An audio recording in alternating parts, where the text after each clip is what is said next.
out of bed, they can feel extremely dizzy.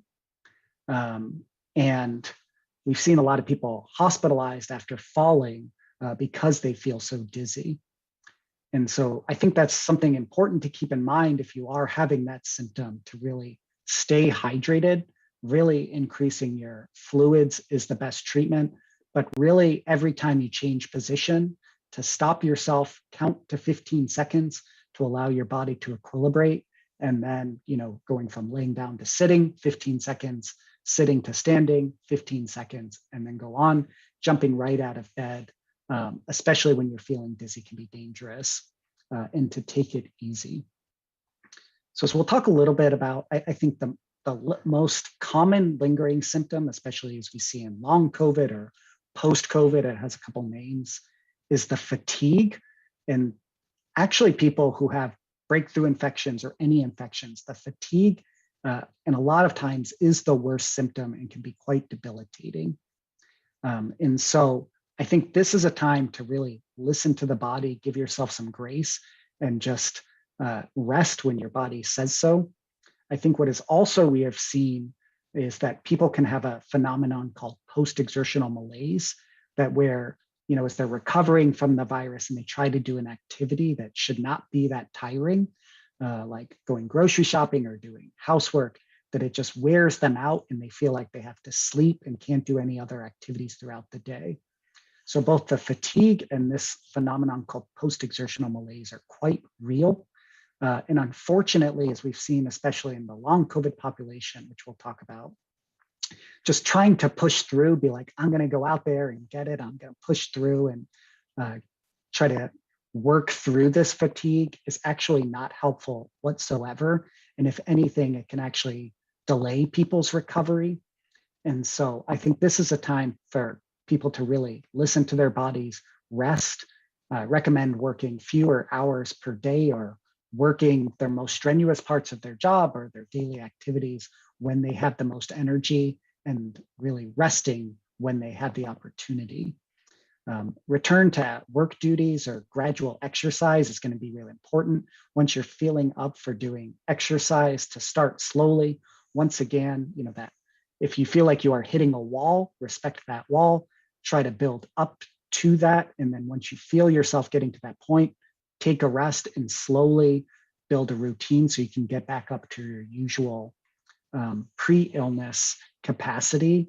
And we have found, talking with a lot of patients, that high impact exercise like running or jogging can actually make them quite fatigued. So if you're having limited ability, maybe doing some exercises like a bike, swimming, that are kind of less impact on the muscles, might be an easier way for your body to get back to its pre-illness state. The next couple ones, brain fog, confusion. Interestingly, about 10 to 20% of people will feel kind of just not able to concentrate, not able to think clearly, and it actually gets sometimes a little bit worse after the initial illness. What we've seen is that it's clearly related to fatigue.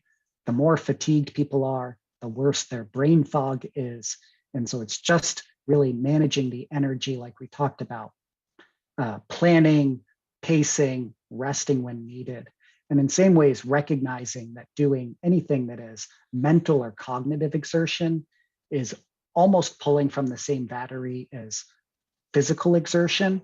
And so if you're having to do a lot of stressful cognitive activities, that can be almost as draining as going to the gym, and to just be mindful that you're not overexerting yourself during the recovery period. The next one, more uncommon, but we hear it quite a lot, is people's sleep can be disrupted. I think that inflammation for the virus can really swap people's sleep-wake cycle. And really, as you're recovering, getting good restorative sleep, whatever was normal for you, whether that's 8 hours more or less, is going to be the most important thing. Buying over-the-counter melatonin can be really helpful. Interestingly, it's not a sleep aid. It helps more regulate the cycle. And so it should be taken about 2 hours prior to when you're planning on going to sleep, but can be bought in most pharmacies. and then really, avoiding screens and excessive stimuli prior, at least an hour before bed can be helpful. But I think that's restorative sleep is going to be really important in the recovery process. Next thing is anxiety. A lot of people report having increased anxiety in the recovery period from the illness. What we have seen is the inflammation from the virus, especially on the brain, which we call neuroinflammation, can be quite real and severe. And so it's not uncommon. We don't have any specialized treatment besides giving yourself some grace, mindfulness, meditation. If people can talk to their counselors or established with one, that can be really helpful.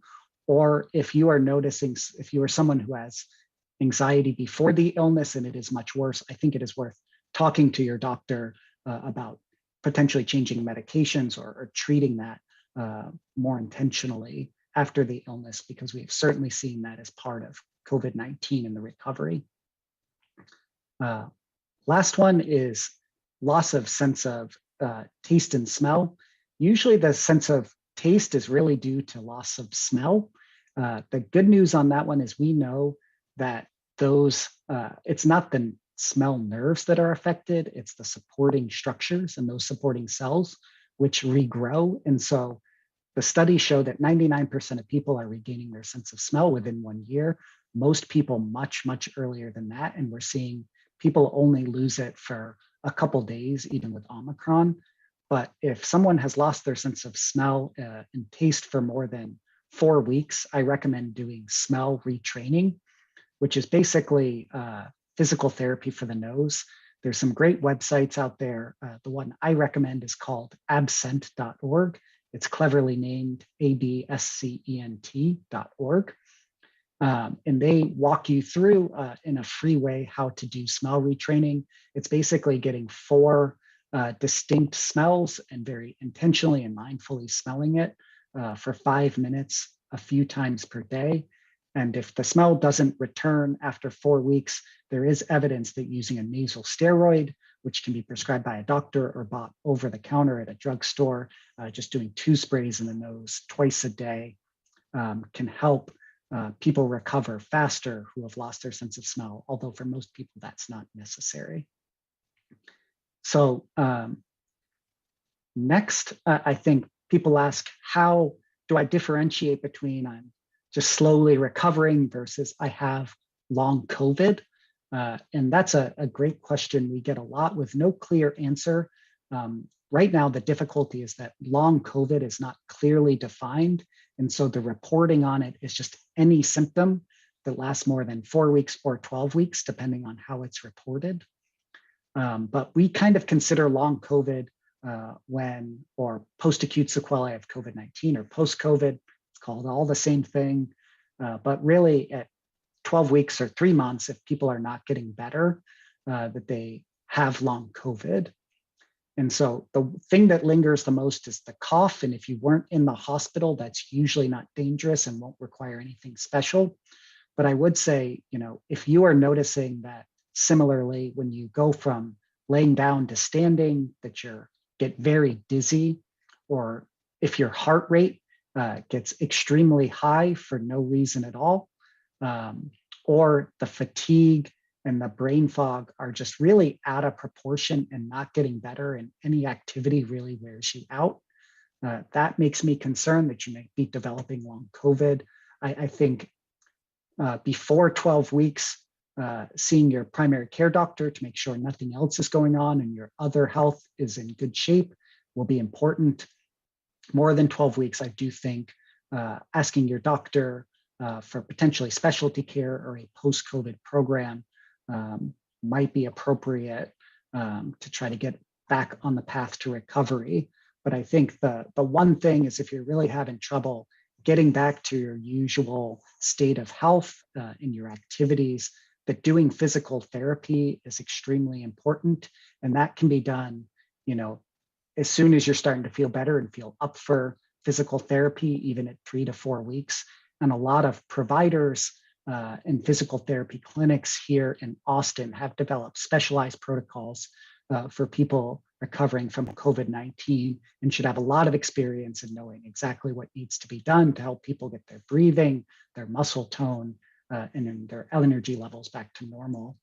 There's no reason to delay going to physical therapy if you're just not getting better. And so that's a lot. I will maybe pause there and see if people have any questions or clarifications based on all that. Excellent. Thank you, Dr. Brode. I invite our esteemed colleagues, members of the media, if you all have any specific questions, you're welcome to drop them in the chat. Let's see what we've got. And let's see. And you might have explained everything, Dr. Brode. We're all scholars and experts now. Let's see. Nothing is coming in. I did want to ask you, sorry, I'll just jump in with a question. Like, when do you know you need to go see somebody about possibly having long COVID? Yeah, great question. You know, it's tough. I would say if I would see your primary care physician after a month if you're really not recovering and having lingering symptoms. If it's not getting better by 3 months, I think it's probably worth seeing one of these specialty clinics. I think the big signs that this is going to take a long time to recover are that if your heart rate is erratic or it is much higher than normal, especially with the change in position, if doing any activity just wears you out in a way that it did not before, and that's not getting better. Those are the two kind of worrisome signs that I would think about. You may need specialty care, or you're just getting a lot of new symptoms, rashes, food intolerances, GI dysfunction that you just never had before. Most of the time that sorts itself out within 4 to 6 weeks. But if it's just lingering or potentially even getting worse, I think it's time to get that checked out. Great. And I also have another one. So you picked this time to kind of tell us about these symptoms. Are they becoming more noticeable, or are people complaining about them more now that we're in the world of Omicron, or is this something that kind of has been consistent throughout? I mean, have you seen a change in the trends? They've been consistent throughout. I think in some ways with the previous original coronavirus and the previous variants, it really did seem to affect the lung tissue more and was less infective. And so we were seeing these things, but our real concern was protecting the lungs and making sure people in the hospital. And I think this time around, it being 6 to 10 times more contagious, Omicron being more contagious than the original coronavirus. We're just seeing so many more cases. The good news is for a lot of people, this is more just having a bad cold. But I think with so many more people being infected and our experience seeing that they can linger, really identifying that the fatigue and some of these less common symptoms and caring for those are now just as important. So I wouldn't say this is completely different, but I think it's just affecting so many more people than we've ever seen before. Got it. And so thank you for that answer. And I'm sorry, I'm just going to keep on asking you a couple like the questions that are occurring to me and hoping that they will coincide with what's on other people's minds. The question of the smell and the taste loss, my understanding is that is a less common symptom in Omicron versus previous iterations of this virus. Is that still the case here? Well, is that true? And kind of, I mean, is it my husband had COVID a couple of weeks ago and said he had experienced loss of taste and smell. I was like, oh, no, you're not supposed to have that. You have Omicron. But like, so how does that work?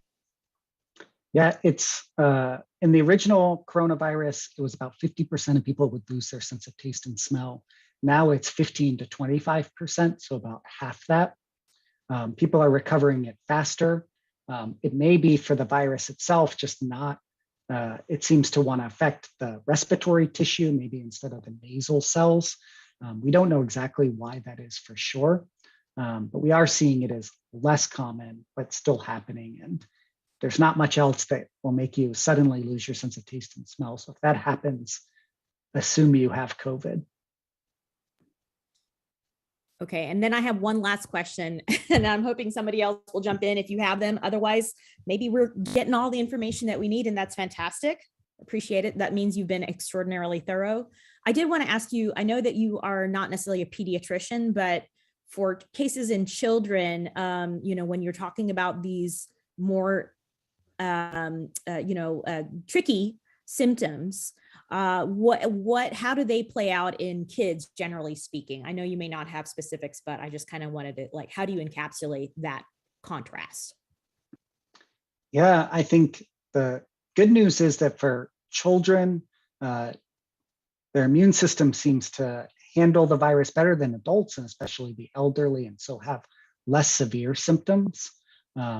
That's a little bit, with the contagiousness of Omicron, we are seeing a lot of more kids infected than previously. I think they have very similar symptoms to adults, but will last less longer.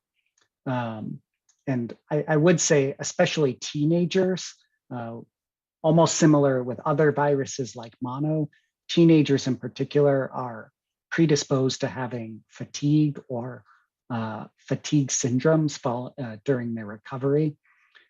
And so I would be on the lookout for that, especially for adolescents and teenagers, because that might really limit their recovery. All right. So I think we can, if no one else has questions, this is like last few minutes, or Dr. Brode, if you have any parting thoughts, you're welcome to jump in. Rocky, Adria, you all have any questions that are occurring to you that you want answered? This is a good opportunity. Yeah, I think you did a great job, Dr. Brode. Thank you very much. All right. Well, in that case, thank you all so much for joining us and for rolling. We appreciate you all's interest, and ask you to let us know if you have any questions, and refer to the media advisory or the media availability email that went out today for Dr. Brode's name. But again, the name of the center is the Post-COVID-19 program. Thank you all so much. We hope you have a great weekend and stay healthy and safe. Thanks so much.